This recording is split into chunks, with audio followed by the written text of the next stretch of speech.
Hello everyone, how are you? So today you are watching Atom Bomb School of Ethical Hacking YouTube channel. In this video, I'm going to show you how to download Kali Linux virtual machine in your VMware Pro. First, you need to open your browser and search for Kali Linux download. You have to select the first link, that is kali.org/getkali. After the page loads, select the virtual machine in the recommended section. After you click that, the web page will auto scroll to the virtual machine section. You need to select your architecture there. If you are not sure about your computer's architecture, download the 32-bit version as it works with both 64 and 32-bit computers. Make sure that reverse is not true and keep this in mind that this will affect the final performance of the VM. Click the small download button in the VMware sector. After a second or two, your download will start. I have cancelled this download because I have already downloaded this archive file. Please make sure that you have already downloaded WinRAR or 7-zip. After everything is successfully downloaded, open the file manager where the archive file is downloaded. Double click or open the file with WinRAR or 7-zip. After the file is open, you will see a Kali Linux folder. You need to drag and drop the folder in your preferred location. You can also use Ctrl+C and Ctrl+V for this operation. All the contents of the folder are roughly 11 gigabytes. This can take a while to extract.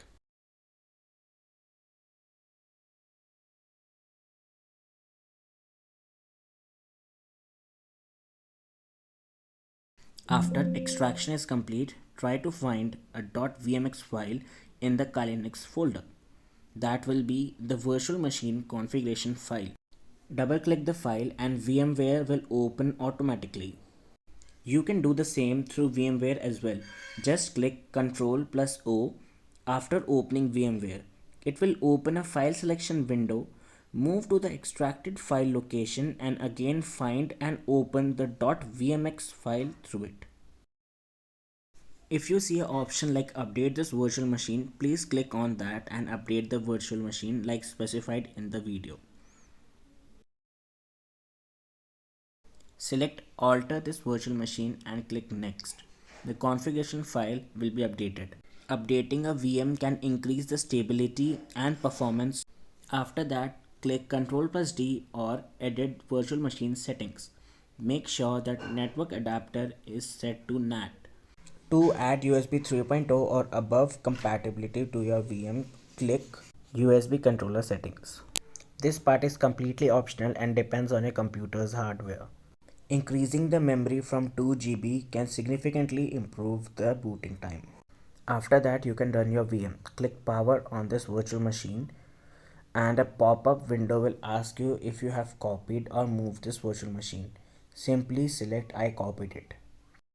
Now we have to wait until the VM completely boots.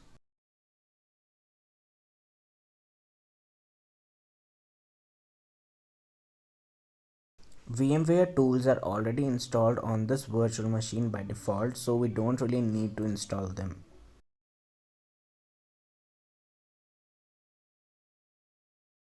After the login page appears, just use Kali as user and Kali as password.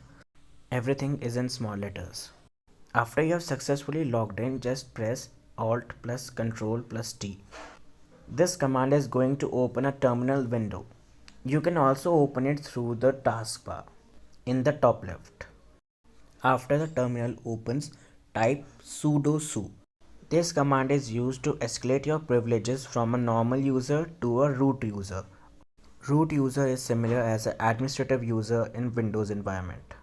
Again, type Kali as the password. Now you are a root user. Type sudo apt update and sudo apt full upgrade -y. This command will start updating your computer drivers and programs. Please do mind that this command requires active internet connection and can take even hours to complete due to low download speed. I am using Ctrl+C to terminate this command. Congratulations, you have successfully downloaded and installed Kali Linux in your VMware. If you like this video and want to support me and motivate me to make more contents, please do subscribe and like this video. If you have a question, any suggestion, the comment section is all yours. Thank you and have a nice day.